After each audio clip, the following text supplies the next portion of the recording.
going to do, ladies and gentlemen, is we're going to work with a formula. We're going to give you some steps and procedures which absolutely will make a permanent difference in your life.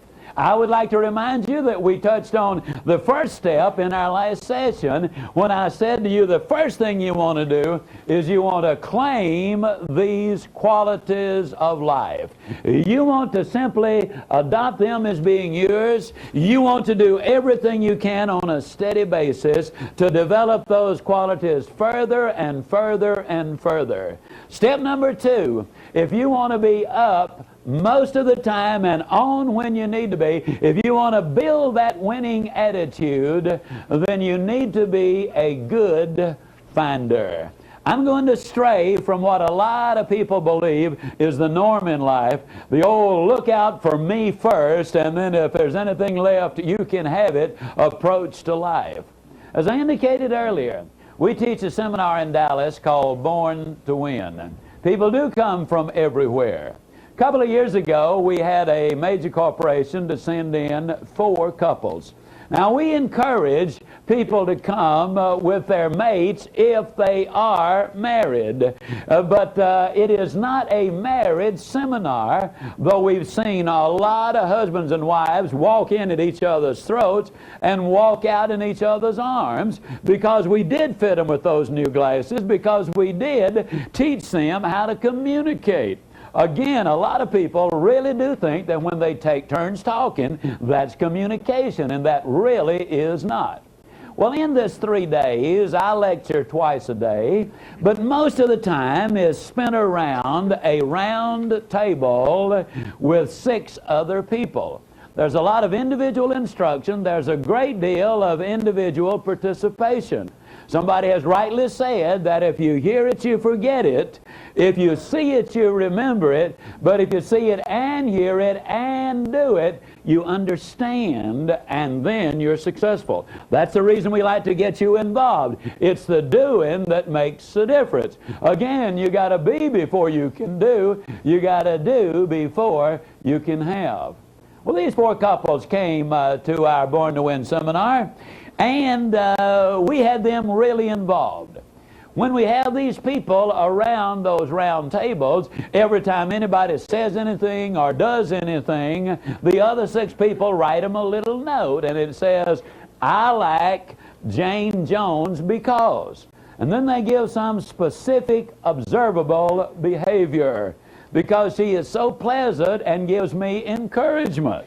At work, you could say something like, I like Bill Smith because he brings his projects in on time and under budget.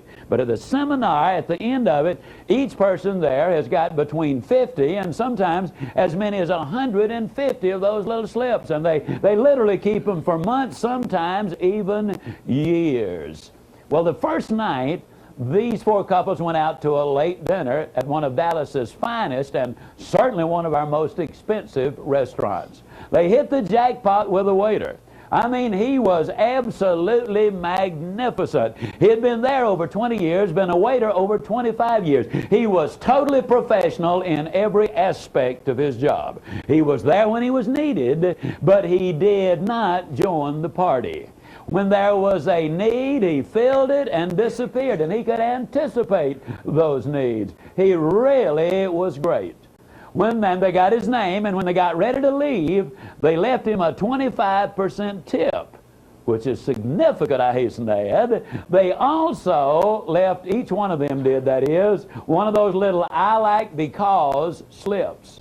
They walked out the front door. They had gotten about 100 feet, 150 feet from the front door when they heard the waiter's voice from the rear. He was calling to them, "Wait a minute, folks, wait a minute." They looked, and there he was. And as he ran to them, he was waving those 8 slips of paper. He drew a breath and he stopped. He said, "You know, folks, I've been a waiter over 25 years. Then they said he broke down and literally could not say a thing for what seemed like forever.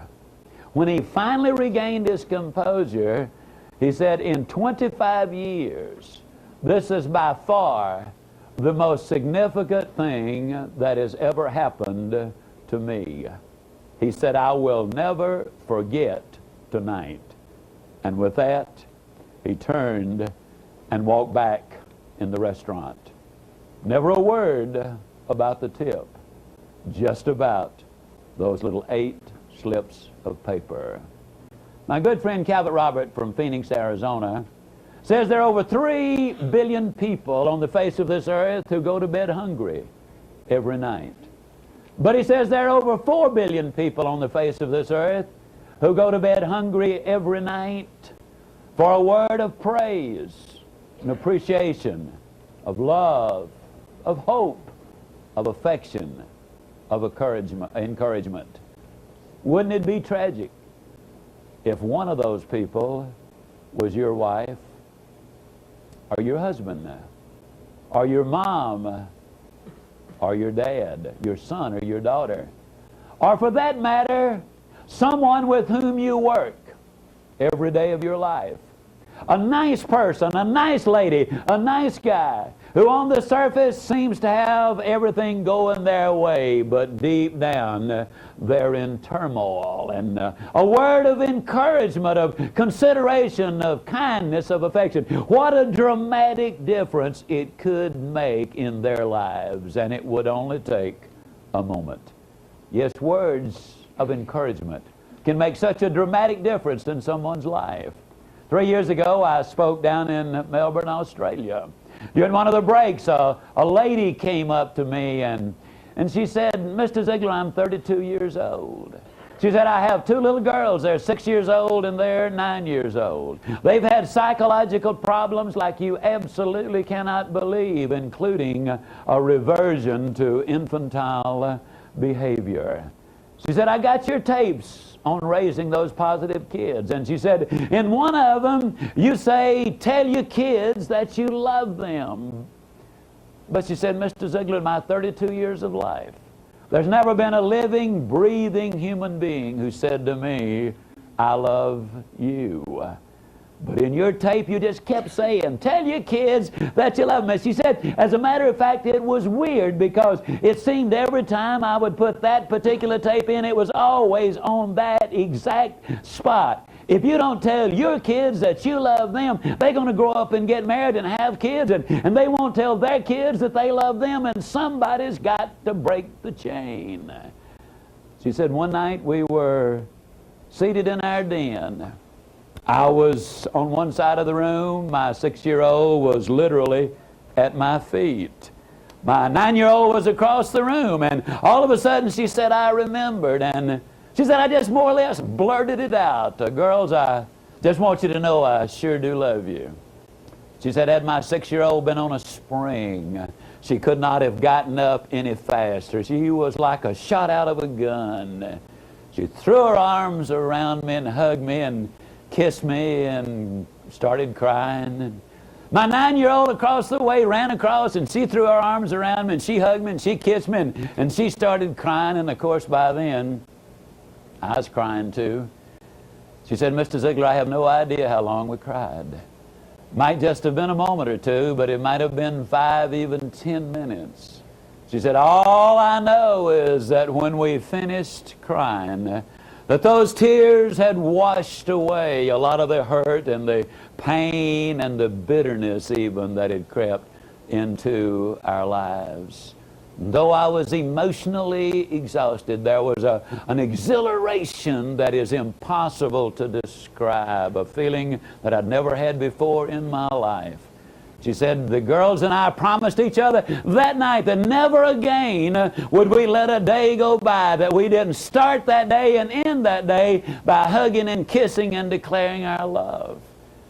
She said, you know, Mr. Ziegler, you would have thought that under the emotions of the moment, the circumstances that were there, you would have thought that it would have been easy and natural. But you know, when we got away from the emotion of that moment, we started thinking about it, I felt awkward the next morning. She said, I'm just so grateful that I was mature enough to understand that if you always wait until you feel like doing things, you will never really get them done. And so she said, though it was awkward at first, because you cannot make an overdraft on the bank of love all of your life, and then bring that account up to date in one deposit. I don't care how big the deposit is, but the next morning, awkwardly, I grabbed my little girls again. I hugged them and kissed them, told them how much I loved them, and they told me the same thing. Took us a couple of weeks before it even approached being natural. At the end of the month, though, we were adding an occasional hug and kiss extra, and Mr. ZIGLAR, within 60 days, we just used any excuse for the hugging and kissing. And Mr. ZIGLAR, within 90 days, 98% of all of those psychological problems had disappeared. 2,000 years ago, a Jewish scholar wrote a love letter to his relatives in Corinth. Some say it's the most beautiful love letter ever written. He kind of summed it up by saying, love never fails. I was interested to note that when you chose those qualities of success, you put loving in there because it is so important. I'll take you back to the story of the waiter. Now, I got a couple of points I want to make with that story. Well, one of them just kind of cute. At least I think it's cute. Wouldn't you have just loved to have been at the next table that waiter served? Man, don't you know they got service like nobody has ever gotten before in their life. But the real reason I tell the story, the major point I want to make, is the very heart of everything we do. And that simply is this philosophy that you can have everything in life you want if you will just help enough other people get what they want. Why, the next morning when those 8 people came in, and remember now, the waiter said it was the most meaningful event of his entire career, but you should have seen those 8 people the next morning. They were so high we had to pull them down off the ceiling before we could bring them into the room.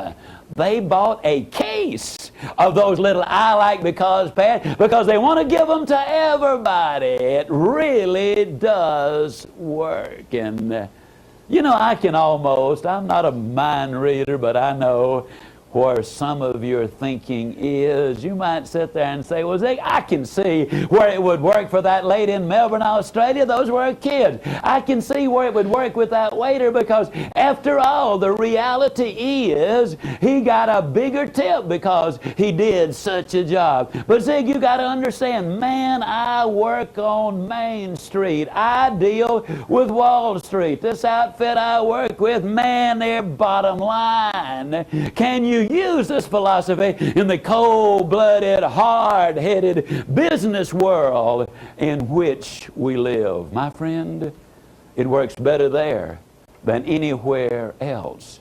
In the December 1987 issue of Executive Excellence, a publication of 16 pages which has a lot of very concise and pertinent articles in it. There was an article in it by Dr. Ken Blanchard, and Dr. Blanchard was, or is, the man of 1-minute manager fame.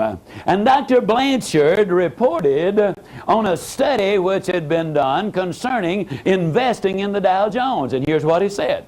Had you put $30,000 30 years ago in the Dow Jones, right across the board, the composite, he said today you would have in excess of $100,000.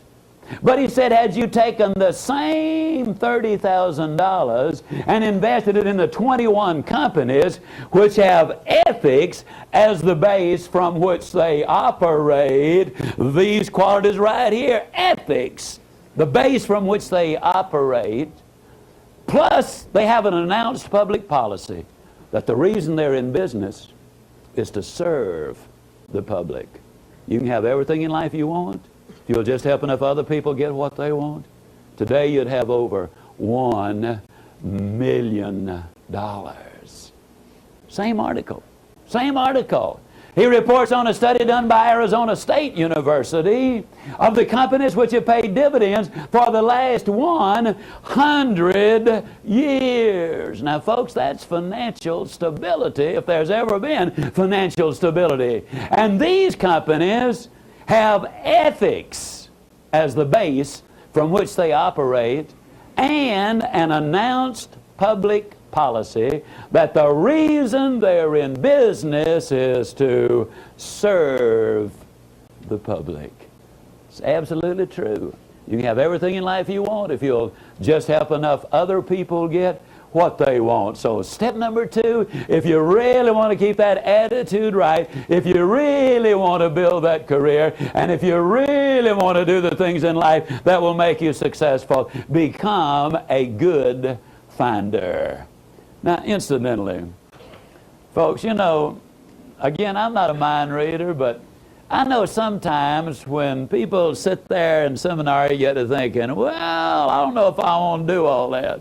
Like this idea of standing in front of the mirror and claiming all of those qualities.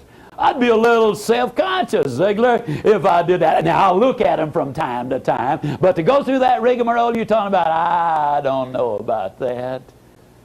Friend, let me ask you a question. What have you got to lose? Nobody's even going to know about it but you. But suppose it does what I'm telling you it will do. Wouldn't it be tragic if you chose not to take a simple suggestion that would make a dramatic change in your life? Claim the qualities, number 1. Number 2, become a good finder. Number 3, you need to get an education. One of the things that I do in our company when we bring someone new aboard, at the moment we have about 80 people, and when we bring someone aboard, I like to spend a little time talking with them to let them know what they can expect from us and kind of to find out what we can expect from them. Kind of to get to know that individual. Recently we had a beautiful lady to join us after she had been on vacation for 23 years. Now, those of you who are mothers will say, Ziglar, that wasn't a vacation. Seriously, she had raised her children. Now she was re-entering the workplace, and she was starting back, and you can understand why she would be a little apprehensive. And incidentally, I understand raising kids is not a vacation, and I would never even mildly imply that. But now she's shifting gears, and as she came in, the first question she asked me was, do you discriminate because of a lack of education? And I said, well, we certainly do. She looked a little stunned and obviously disappointed. But I said, we never discriminate because of a lack of schooling. Now, there's a dramatic difference in the two. You see, you can finish school, and I definitely think you should. You can even make it easy, and I definitely think you should not. But you can never finish your education, and it is never easy. It's something that goes on and on and on. I'm absolutely convinced that there's literally no excuse in America today for anybody not to have a brilliant education if you can even read at the 5th grade level. And if you cannot read at the 5th grade level, go to your public library. They can put you in touch with the people who are teaching illiterates how to read in most every case. Once you've gotten turned on to what it can mean to you, I believe you'll do it. There's no excuse for not being brilliantly educated. All you need to do is 3 very simple things. Number 1, you should learn 1 new word every day. Now, ladies and gentlemen, that's not an earth-shattering task. Reader's Digest has an article every month or a page in there. It pays to enrich your word power. 1 new word a day in 5 years, you can talk to just about anybody about just about anything. Not because you know a whole lot of big words, but because they have broadened your base. It's gone broader and deeper. And you see, every time you learn a new word, that word's got a couple of buddies. And those buddies have got buddies. You learn 1 new word a day, and in 5 years, I'll absolutely guarantee you it will make a difference. One study involving 1,361 executives revealed, and these are top-level executives, revealed that they had outstanding vocabularies. Vince Roberts, lives in Ottawa, Canada. Now, Vince was 37 years old. He had a 5th grade education. He was a cab driver. And he literally spent hours every week at the airport waiting on a fare. He spent hours every week at the hotels waiting on a fare. And then one day, something happened in Vince Roberts' life. I do not know what it was, but something happened. He became inspired. He realized that he did not have to stay like he was or where he was, so he bought himself a book. The book he bought was a dictionary. A 20-pound dictionary. And starting on page 1, word for word for word, he went all the way through that 20-pound dictionary twice. He ended up owning the cab company.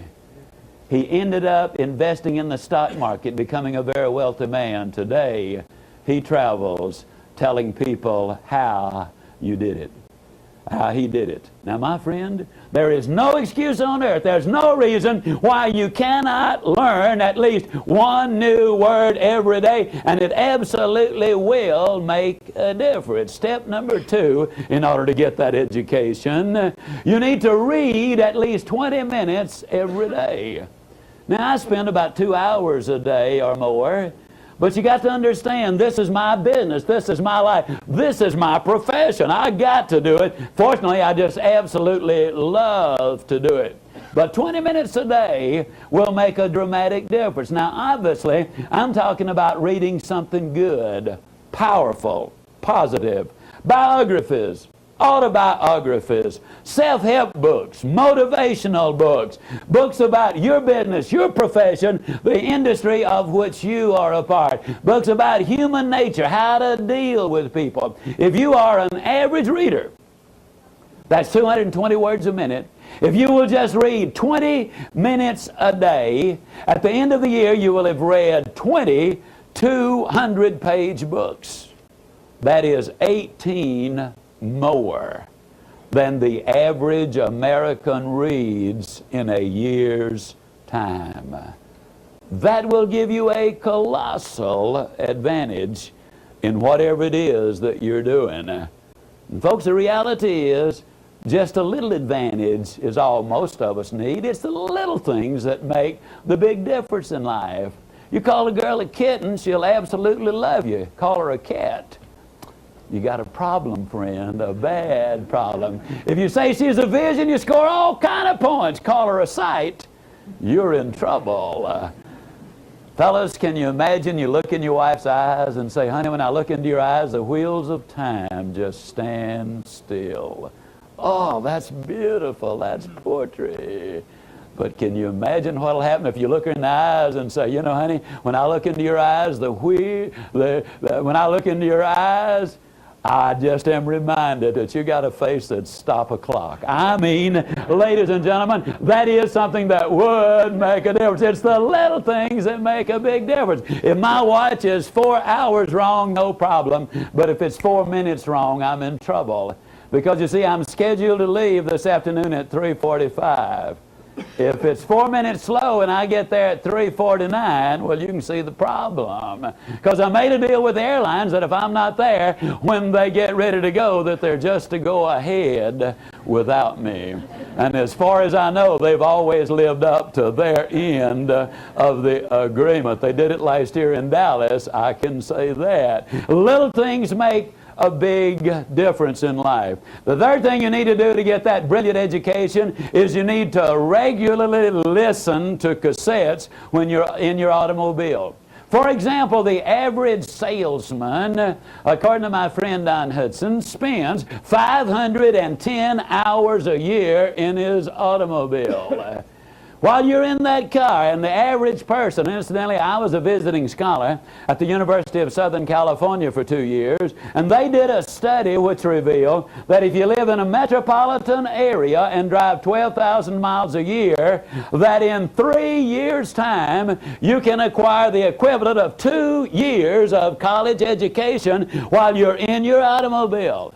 You can literally learn everything from Chinese art and a foreign language to the Bible, to financial planning, to goal setting, to how to close a sale, to how to communicate more effectively. There are hundreds of things that you can learn in your automobile. It ought to be the greatest educational institution literally in the world. You spend $10,000, $15,000, $20,000, $30,000, even $40,000 in a car. And yet the typical American, let me tell you what they do. They stomp their foot and gripe and groan and complain. Every time the traffic gets a little heavy, they see a jam up front, and they say, daggone it all, when are they going to do something about this? When they see a traffic jam, saying, oh boy, I bet it's going to take me 30 minutes to get through that sucker, and in 30 minutes I can learn 3 new words, I can learn 2 new closes, I can learn about financial planning. That's what I'm talking about. Using the time that you have. You got to go anyhow. Why not get an education while you're on the way? And that won't take 1 minute of your time. Incidentally, folks, when you talk about time, let me remind you that 72% of the time when we're watching television, we're watching something we have no interest in. We rush home to see a particular show, The Cosby Show. Wonderful show. I've already seen it twice. It is a good show. But a lot of times people will mash a button and change a channel and watch on the other one, and 4 hours later they say, boy, I can't believe I spent the whole night here doing nothing. I'm talking about utilizing your time. So step number 3 is get an education. Step number 4, if you really want to go to the top, you want to maintain that attitude, you need to learn how to say hello. You need to know how to greet people properly, whether it's in person or whether it's on the phone. Now, I do something, and have been doing it a long time. Regardless of what time of day it is, when I greet people, I always say, good morning. And whether it's 9 o'clock in the morning or 9 o'clock at night, they always respond, in 85% of the cases that is, they'll say, good morning. Now, a lot of times, after they said it, they'll say, it's not morning. Then I'll say, why did you say good morning then? They said, I said it because you said it. I said, that's right. That brings out something very important, ladies and gentlemen, and that's this. When you go out in life to find friends, they're very scarce. When you go out to be a friend, they're everywhere. What you send out is what you get back. If you complain because people in a certain area or building were not very friendly, can you honestly say that you initiated in the friendliness yourself? Send it out and you will get it back. Greet people enthusiastically, whether it's in person or on the telephone. Now, I challenge you to do this. When this seminar is over, go get your yellow pages out, look up 10 numbers. Swap with one of your buddies who's got 10 numbers and dial those 10 numbers, and I'll guarantee you no more than 3 out of the 10 can you identify what the name of that business is. You really cannot. They snatch the phone off the hook as if it were an intrusion. What do you mean dial this number? I wouldn't bother you. Good morning, little company. And you have no more idea than a goat who you have called. I challenge you. Call us in Dallas, 214-233-9191. Got a watch number, but it'll do you more good. Spend your own dollar. Call us down there, and our lady will pick up that telephone, and with considerable enthusiasm, she'll say, good morning. Now, a lot of people say, ZIGLAR, is it always a good morning? It sure is, and if you don't believe it, you just try missing one of them. Then she makes a little motivational speech. She says, it's a great day at Zig Ziglar's. And this is Shirley, may I help you? There are 11 words involved. It takes 4 to 5 seconds to do that. It will save you an average of 9 seconds because nobody ever says, how'd you say it was? Which company is this? Where are you? They've gotten the communication very clearly. Now, when I'm at home, and I do stress this is when I'm at home, when I answer the telephone, I answer it many times singing, oh, good morning to you. Now, I'll be the first to admit sometimes there's a long pause. A lot of times I'll sing, if you don't speak up, I'm going to hang up. And they'll say, who is this? I'll say, whoever you want. Who do you want? Man, you sure do feel good today. I say, yeah, many years ago, I decided I was going to feel good today. Good friend of mine before his tragic death, Dr. John Kozak, a brilliant young psychiatrist, told me that over 90% of the way we feel is determined by the decision we make as to how we want to feel and how we expect to feel. There are 51 diseases which are psychosomatic in origin. Answer it with enthusiasm. A lot of times I'll pick up the phone, I'll just say, "Howdy, howdy, howdy." Now, my favorite way of answering the phone at home, "Good morning, this is Gene Ziegler's happy husband." Now, I do it for two reasons. Number one, it's the truth. And number two, fellas, you just can't believe how many points I score with that redhead when I answer that telephone that way. And I love to score points with a redhead. Now, when one of my grandchildren are around, I have two that are the right age for this. One of them is named Sunshine for obvious reasons. The other one is named Keeper. Now, you know, when a fisherman pulls in a good one, he's got a keeper. And so when we first saw her, we knew we had a keeper, and that's where the name comes from. If one of them are around, I'll pick up the telephone and I'll say, "Good morning, this is Sunshine's proud granddaddy." Those little eyes just light up and think of what that does to her self-image.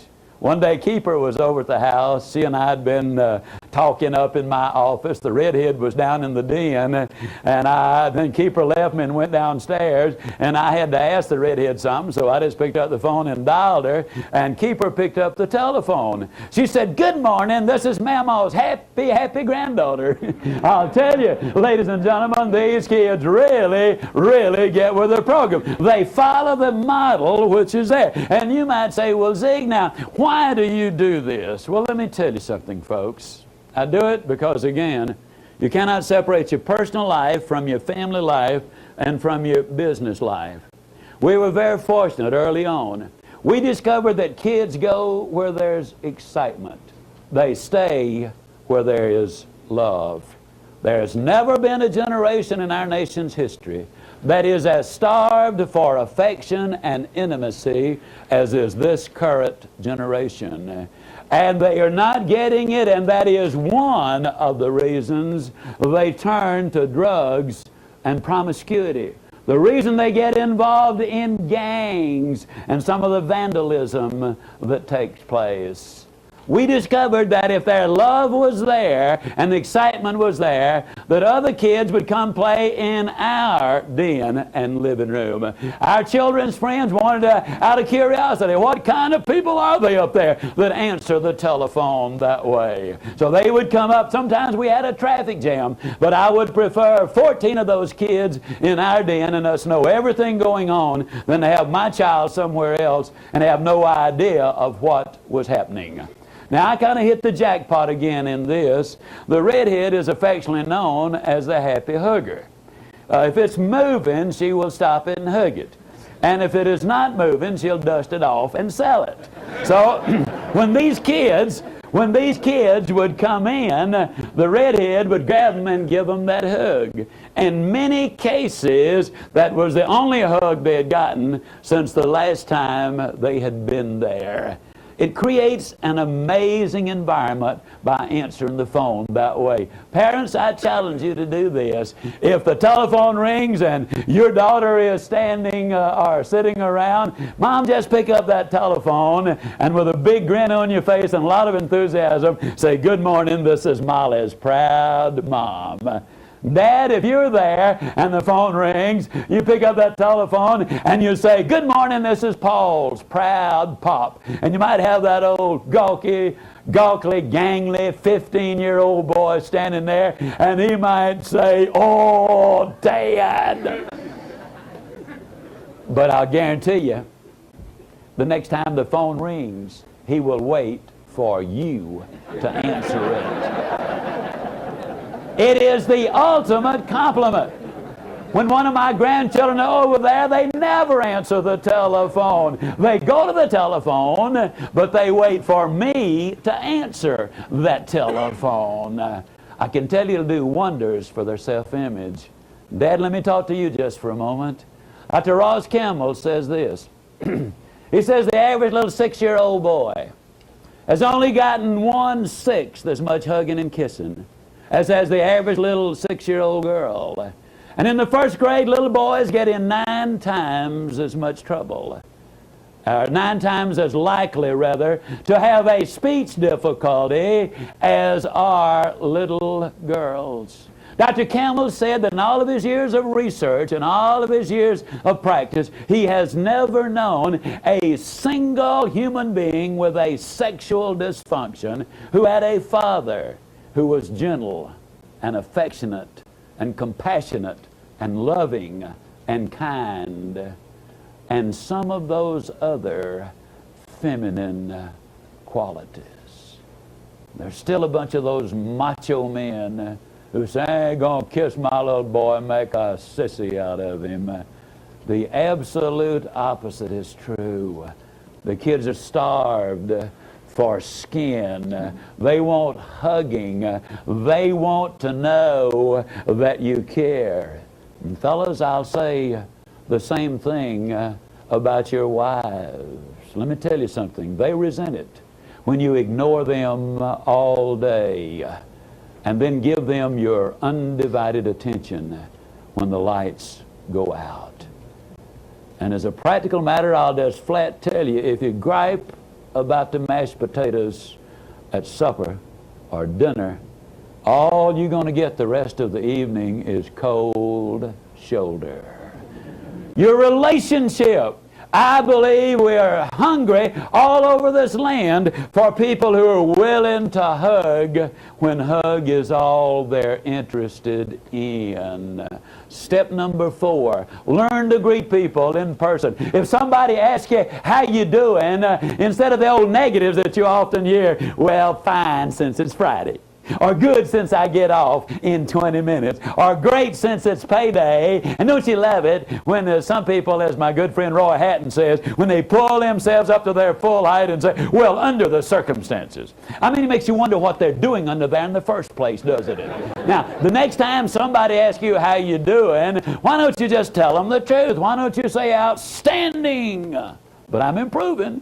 Or super good, but I'll get better. And you might say, but Zig, suppose I'm not doing super good. Am I telling the truth? Of course you're telling the truth. You're just telling it in advance. That's all. Why wait on the good stuff? Claim it now. Enjoy it now. Step number 6, to build that winning attitude, we need to shape up. Ladies and gentlemen, I'm sorry, you know what I just did? I skipped step number 5. Hey, don't want to do that. Step number 5, cancel that one. As we'd say down home, some folks could foul up a 2-car parade. And so let's back up to step number 5. For 27 hours a year, you do something that's kind of neat, that we have to do. You know, negative Americans amaze me, and yet so many of them are so negative, they call those electrical appliances on the street corners red lights or stoplights or traffic lights. But they really are put there to make traffic go. So the reality is they are go lights. Now let me ask you a question. Have you ever been at one of those go lights, and you're going to spend 27 hours a year, incidentally, waiting on the right color, and you're sitting there waiting on the right color to come along. You're all excited, you're all enthused, you're highly motivated, you're listening to your ZIGLAR tapes. And you look out the side of your eye, and you can't believe what you're seeing. Here sits a guy over here, and he's waiting on the right color to come along, but he's got a good firm grip on that steering wheel. I mean, he doesn't want that car to go anywhere. Got his mouth fixed exactly right just in case he has to talk to that thing. And you can't believe it. You're watching him. He's got his foot on the accelerator. He's racing the engine, trying to change the color of the light. Let me ask you a question. How many of you have actually ever seen some dodo sit there racing a car motor trying to change the color of the light? Can I see your hand, please? Folks, I hate to be negative. Matter of fact, I won't be negative. I'll be like that little boy came home from school one day and said, Dad, I'm afraid I flunked that arithmetic test. His dad said, son, that's negative. Be positive. He said, Dad, I'm positive I flunked that arithmetic test. I'm absolutely positive that by racing that car motor, you're not going to change the color of that light. Now, every once in a while, and I know we got some very prominent, enormously successful people watching this, and some of them are very sophisticated, and I know some of them say, well, I certainly certainly would not say super good, but I'll get better, or outstanding, but I'm improved. I just wouldn't say things like that. That's a little amateurish. That's even a little juvenile. Well, friend, if you think it's juvenile to say super good, but I'll get better, just what do you think it is to sit there and race that car motor trying to change the color of the light? Now, that's just not going to work. Good friend of mine, Bernie Loftic in Winnipeg, Canada, is really more a brother. Bernie is the most positive human being I've ever seen. He's so positive he's never had a cold. Once in a great while he has a warm. He's so positive he won't even talk about the weekend. He says that's negative. He calls it the strong end. And you might say, now come on, Ziglar, you got to be kidding me. Super good, strong ends, go lights, all of that kind of stuff. Is that necessary? No, you can be mediocre without it. Mediocre? Who does that dude think he's talking to? I'm the president of my own company. Mediocre? I'm worth over $10 million. Mediocre? Why, I have led the nation in sales every year for the last 3 years. Mediocre? I've got 2 PhDs. Well, bully for you. I still say mediocre, because success is not measured by what you've done compared to what somebody else has done. You might have 10 times the ability they have. Success, real success, is measured by what you've done with the ability you have compared to what you could have done with the ability you have. This procedure is not designed to help you beat anybody. This is designed to make you number one. You see, everybody can't be the biggest and the fastest and the strongest and the smartest, but everybody can be number one. And you are number one when you get up every morning and look yourself in the mirror and say, today I'm going to give it my best shot. You're number one when at the end of that day you can get back in front of that mirror and say, today I gave it my best shot. You're number one with the one who is the most important as far as your success is concerned. So step number 5, if somebody asks you, ladies and gentlemen, directions, instead of saying you go down to the red light, tell them the truth. You say you go down to the go light.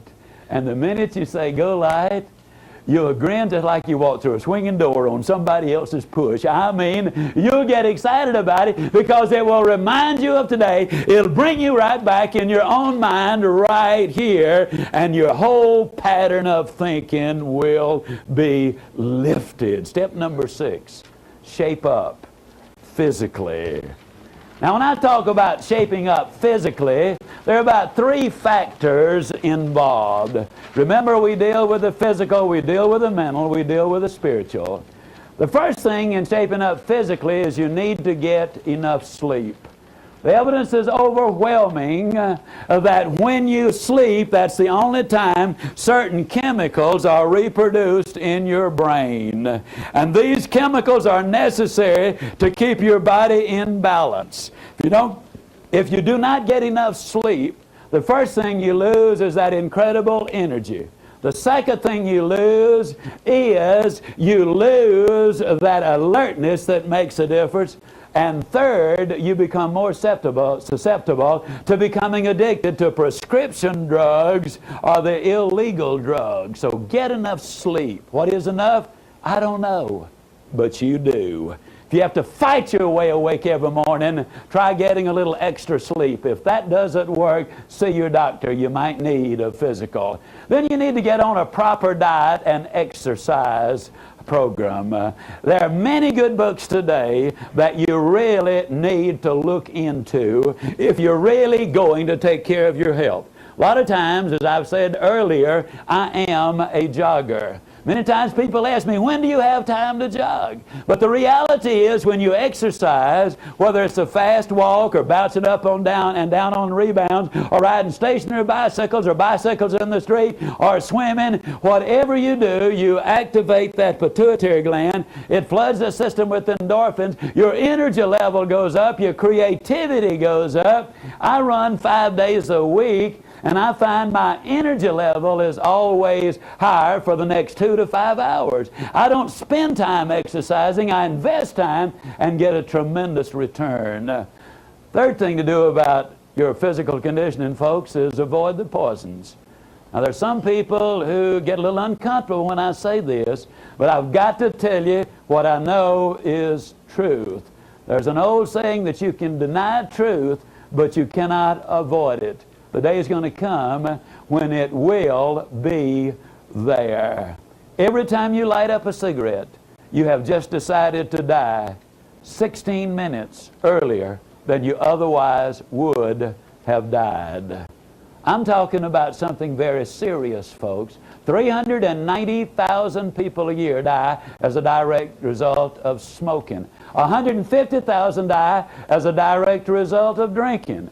We do know that every time you take a drink, that it kills certain brain cells, and I don't know how many brain cells you got. Personally, I don't have a single one to spare.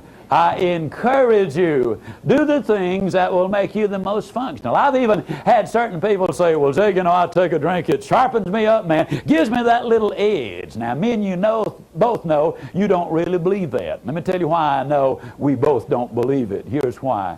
If you were faced with major surgery, would you insist that surgeon has a little snort just before he opens you up?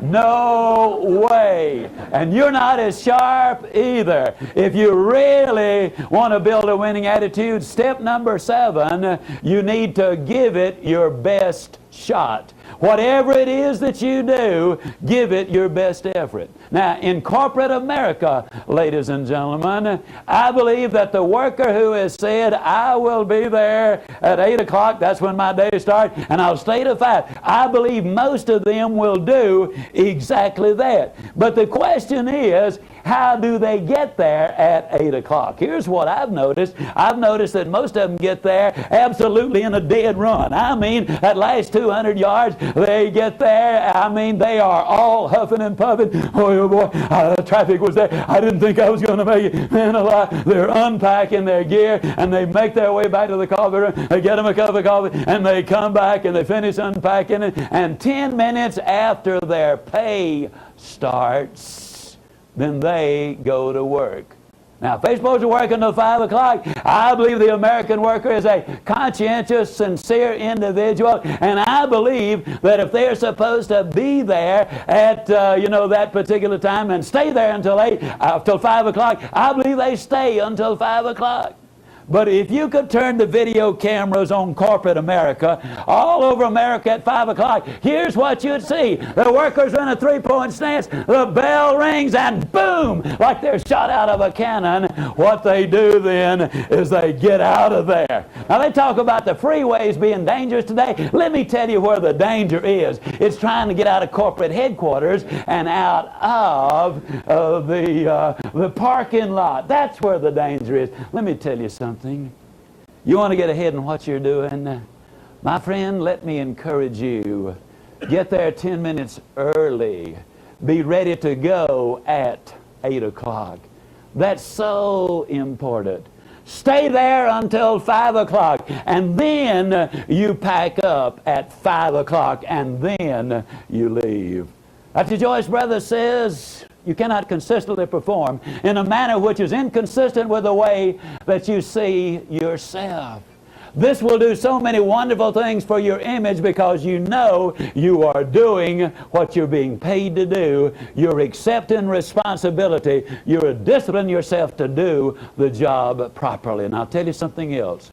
The boss is looking. And those first 10 minutes and those last 10 minutes definitely will make an impression. Give it your best shot. When I was a boy down in Yazoo City, Mississippi, I was born in L.A., that's Lower Alabama.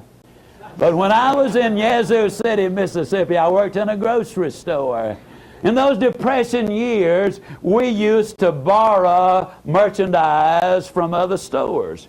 Charlie Scott was the runner from across the street. And Charlie used to come running in our store to borrow food from us. Like if his store ran out of tomatoes, he'd come running over there and say, Mr. Anderson, who owned our store, I need to borrow a half dozen cans of tomatoes. And Mr. Anderson would say, okay, Charlie, you know where they are, go get them. And old Charlie would go off in a mad dash. He'd grab up the half dozen cans of tomatoes. He'd bring them back. He'd plop them down on that counter, you know. He'd scribble his name on the receipt, and he would take off like a scalded duck. And one day I said, Mr. Anderson, how come Charlie Scott always runs? Mr. Anderson kind of smiled, and he said, well, he always runs because Charlie Scott is working for a raise, and he's going to get it too. I said, Mr. Anderson, how you know Charlie Scott going to get a raise? He said, I know Charlie Scott's going to get a raise because if the man he's working for doesn't give it to him, I am. It's an absolute fact of life that when you do more than you're paid to do, you will eventually be paid more for what you do. I was speaking at Clarksville. I was speaking in Clarksville, Mississippi, at the University of Mississippi State. When I finished that seminar, a tall, red-headed gentleman came up to me, and he said, Mr. Ziegler, he said, when have you last seen Charlie Scott? I said, well, I left for the Navy back in 1944. Charlie is 2 years older than I am. He left 2 years before then. I haven't seen him since. He said, you probably wouldn't even know him, would you? And I said, no, I really wouldn't. He said, I didn't think so. He said, I'm Charlie Scott. His friends told me that Charlie Scott had taken the lessons of childhood until they became the instincts of his adult life. At age 50, he retired a very wealthy man. I simply am saying this to say to you, ladies and gentlemen, that it makes no difference where you start. That if you will take these principles that we've been talking about throughout this entire seminar, that they in fact will enable you, by utilizing the principles, by developing the qualities which we have identified, by applying yourself, by giving it your absolute best shot, that you can start from where you are and get the things you want in life. I will remind you yet one more time that failure is an event. It is not a person. I will remind you that regardless of what's happened in the past, the future can absolutely be magnificent. I also will encourage you to spend some of the time of your life with the ones that you love.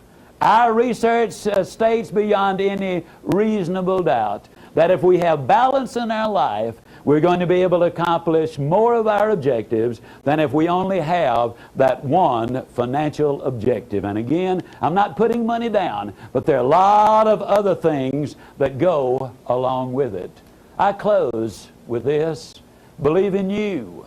You were created by God in His own image. He loves you. He wants the best for you. Believe in your fellow human beings. Believe in what you're doing. Give it your best shot. Believe in the good old USA. I've been almost all over the world, folks. There's not another land like it.